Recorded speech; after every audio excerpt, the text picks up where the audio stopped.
Assalaamu calaykum waraxmatullaahi wabarakaatu daawadayaal kusoo dhowaada wararkii ugu dambeeyay ee laga soo sheegayay deegaanka Gaashaamo kaasi oo maalmihii u dambeeyay soo weerarayay gorgorkaasi oo dafaya caruuraha kala duwan ee ku nool deegaankaasi.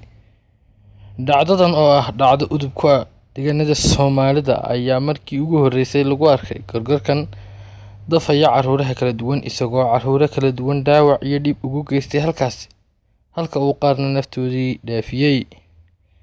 Dadaal badan oo ay sameeyeen deegaanka ku nool degmadaasi iyo isku day badan oo ay u dhigeen sidii ay u qaban lahaayeen ama u dili lahaayeen gorgorka waxa ay ku soo qabteen xayawaan kale oo loo yaqaan xuur.